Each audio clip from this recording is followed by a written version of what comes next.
La cita de hoy es Lucas 9, del 28 al 36.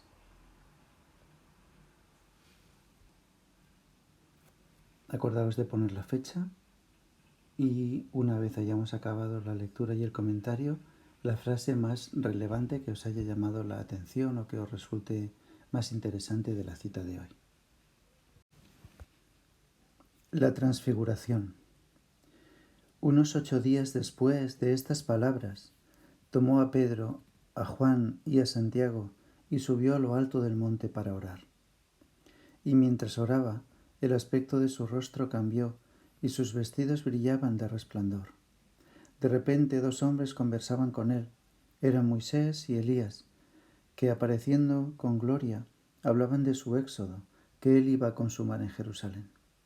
Pedro y sus compañeros se caían de sueño, pero se espabilaron y vieron su gloria y a los 2 hombres que estaban con él. Mientras estos se alejaban de él, dijo Pedro a Jesús: Maestro, qué bueno es que estemos aquí. Haremos 3 tiendas, una para ti, otra para Moisés y otra para Elías. No sabía lo que decía. Todavía estaba diciendo esto cuando llegó una nube que los cubrió con su sombra. Se llenaron de temor al entrar en la nube. Y una voz desde la nube decía: Este es mi Hijo, el elegido, escuchadlo. Después de oírse la voz, se encontró Jesús solo. Ellos guardaron silencio y por aquellos días no contaron a nadie nada de lo que habían visto. Comencemos con el comentario de este Evangelio. La transfiguración. Empezamos por el título, que resulta un poco curioso, ¿no? Transfiguración es una combinación de 2 palabras que significa transformación de su figura. La transfiguración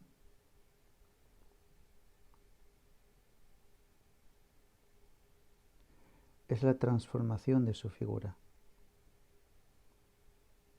Transformación de su figura. En el Evangelio de Mateo también se intuye una palabra que resulta familiar: metamorfosis. ¿Os suena?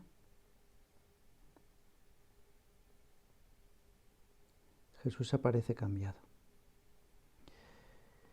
La transfiguración. Dice: unos 8 días después de estas palabras, de las palabras que Jesús había tenido con sus discípulos, preguntándole: ¿quién decís vosotros que soy yo?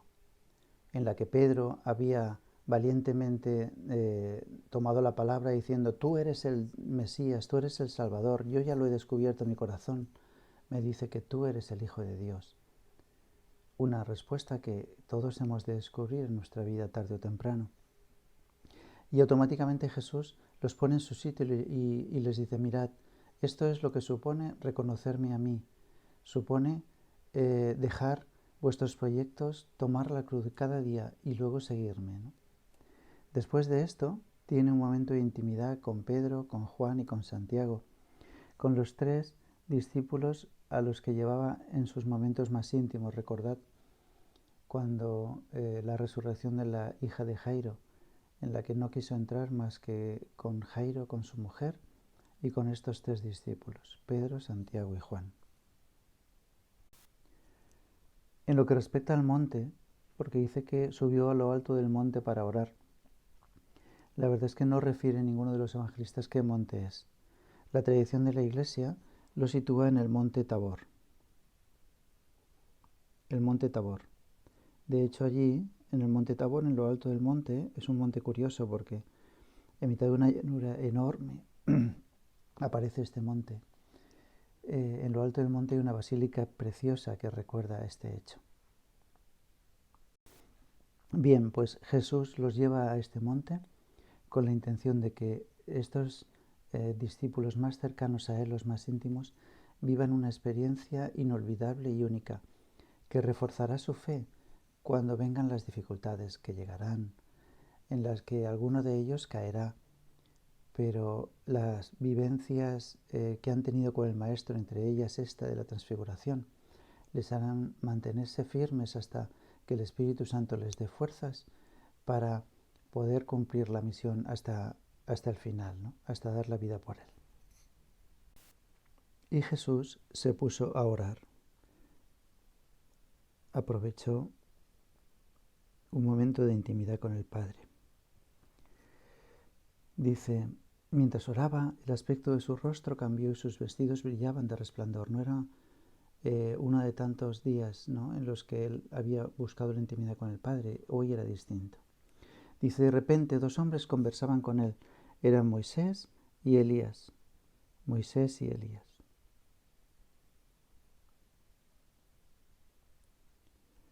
Moisés, como representante de la tradición del mundo judío,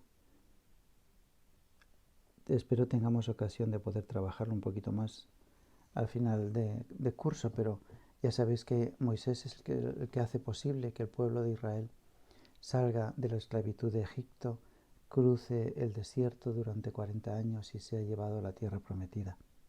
Este es Moisés. Elías, como signo de los profetas, de todos los que, habiendo sido elegidos por Dios, han transmitido mensajes de parte de Dios a la generación de cada tiempo. A propósito, todos ellos de lo que ahora se estaba viviendo, de este Jesús que es el cumplimiento de todas las promesas anteriores. Y esto sucede al atardecer, porque Pedro y los compañeros se caían de sueño. Ante esta visión, dice, se espabilaron y vieron su gloria y a los 2 hombres que estaban con él. Pedro lo referirá en su primera carta, esta experiencia. Juan, al comienzo del Evangelio, también dirá, hemos visto su gloria, la hemos visto. Esto lo mantuvieron oculto durante mucho tiempo, como leeremos ahora al final, pero en el momento de escribir las cartas ya habían pasado muchos años y Pedro, Juan, lo relatan. Entonces Pedro dice unas palabras que serán famosas, ¿no? Dice, Maestro, qué bueno es que estemos aquí, qué bien se está aquí, Señor. Maestro, voy a cambiarlo, voy a poner, qué bien se está aquí. Seguro que habéis tenido esa experiencia, estar a gusto con una persona, con tus familiares, un día de fiesta donde hay un ambiente en el que te sientes súper contento y te gustaría que no se acabase nunca, ¿no? Qué bien se está aquí. Ojalá esto no acabase nunca. Ciertamente esto es una falsedad, es una entelequia porque todo se acaba, ¿no? Pero esta sensación, ¿no?, de decir, oh, el paraíso sería poder estar así toda la vida, ¿no? Y Pedro entonces continúa, haremos 3 tiendas, una para ti, otra para Moisés y otra para Elías, para que podáis quedaros ahí para siempre, ¿no? Dice, no sabía lo que decía. Todavía estaba diciendo esto cuando llegó una nube que los cubrió con su sombra. Y se llenaron de temor al entrar en la nube. ¿Por qué? Porque una nube que los cubre con su sombra es el mismo Dios. Una nube bajó en el monte Sinaí y cubrió a Moisés para hablar con él. Era el mismo Dios. El ángel Gabriel le dirá a María, el Espíritu Santo te cubrirá con su sombra. Otra vez, ¿no? Es el modo de actuar de Dios que sutilmente la Biblia expresa de este modo, ¿no? Una nube que baja y los cubre. Era el mismo Dios el que se hacía presente, el Padre. Y una voz desde la nube decía, este es mi Hijo, el elegido, escuchadlo. Este es mi Hijo.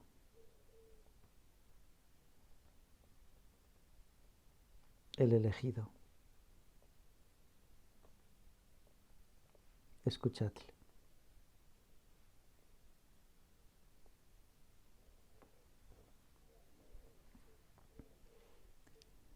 Después de oírse la voz, se encontró Jesús solo.